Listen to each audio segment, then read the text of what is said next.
Rain whispered against the tall windows as the last mourners drifted away. The house felt larger now, emptier, like it was holding its breath. Brooke moved slowly through the halls, fingertips grazing polished wood and faded wallpaper. Every step echoed with memory. "Mother hated that portrait," she murmured, pausing beneath it. Said the eyes followed her. A faint voice, small, amused, answered from nowhere. "Perhaps they did." Brooke froze. "Hello." Silence. She exhaled, shaking her head. "Grief," she whispered. "That's all." She turned into the library. Dust motes floated in the dim light.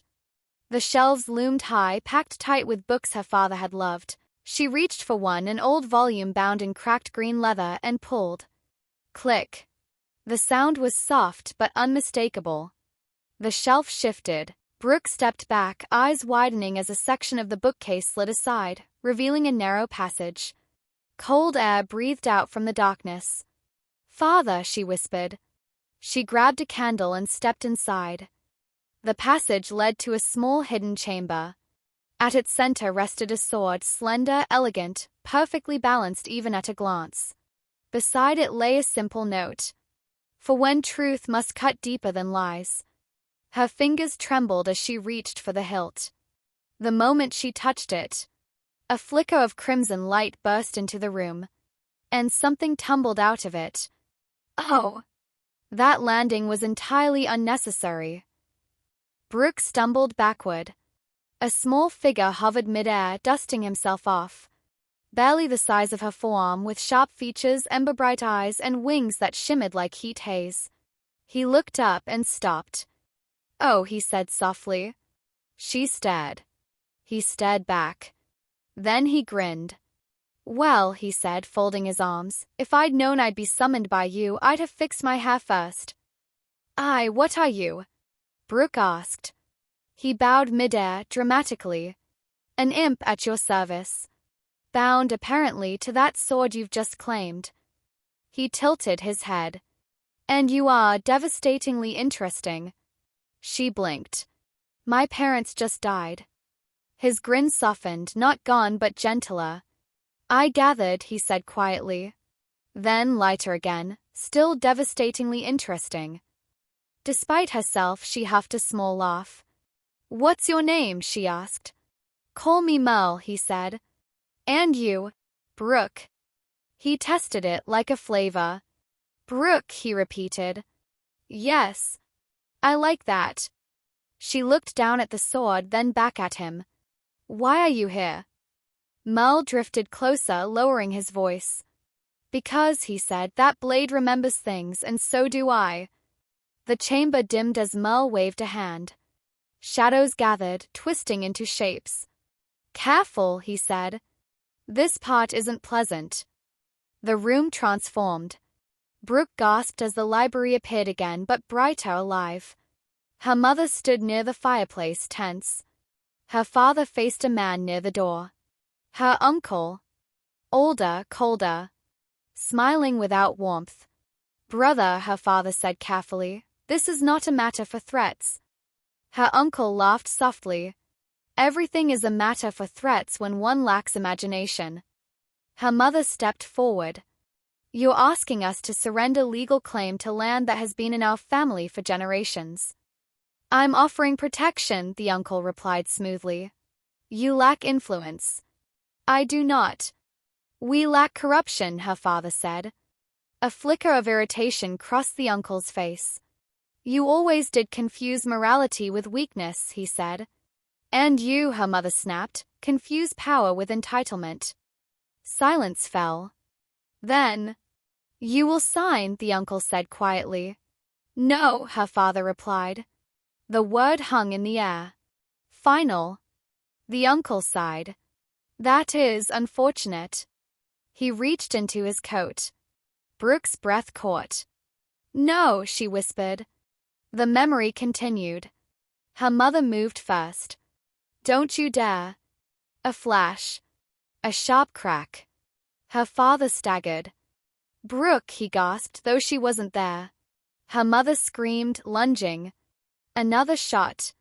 She fell beside him. The uncle stood still, watching. Then slowly he knelt. Tragic, he murmured. Truly. He pulled documents from his coat, placing them beside their lifeless hands. History, he said, is written by the decisive.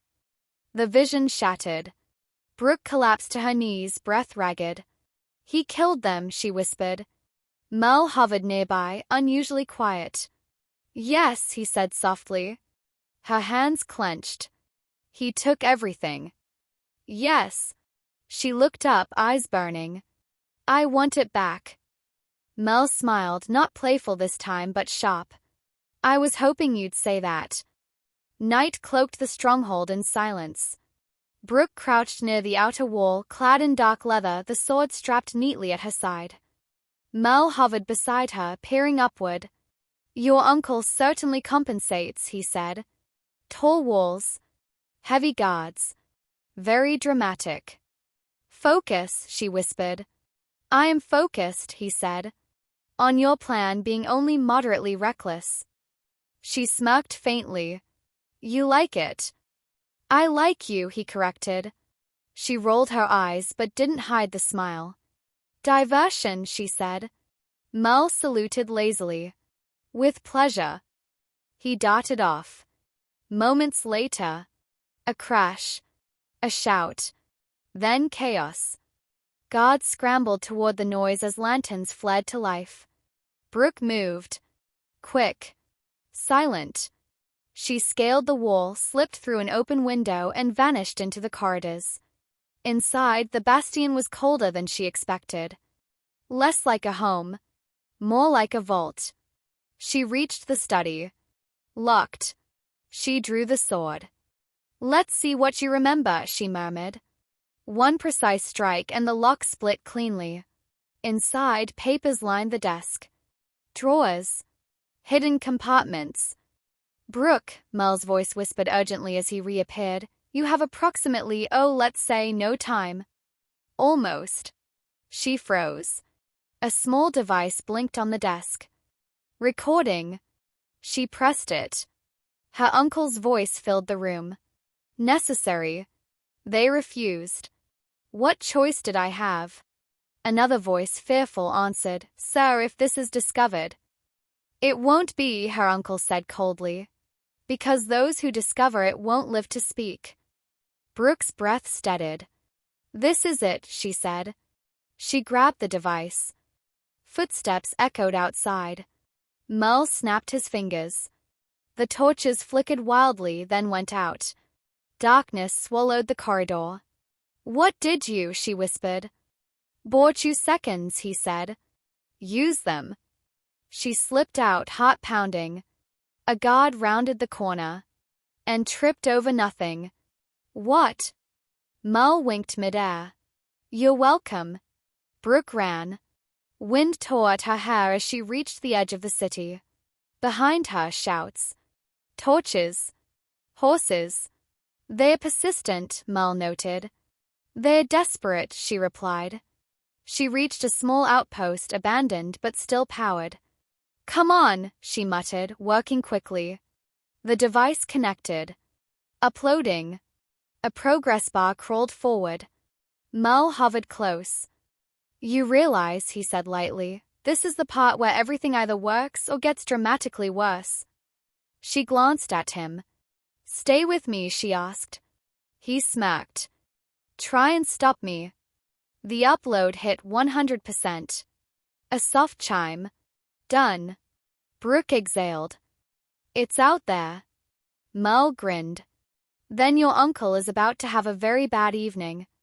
A crash behind them. The door splintered. Guards flooded in. And behind them, her uncle. Slow. Smiling. Well, he said, this is inconvenient. Brooke stepped forward, sword drawn. It's over. He laughed. No, he said. It's merely complicated. Merle hovered at her shoulder, eyes glowing. Ready for part 2, he murmured. Brooke tightened her grip. Let's make it worse for him. The uncle raised a hand. Take them. The guards advanced. and the night erupted into motion. To be continued.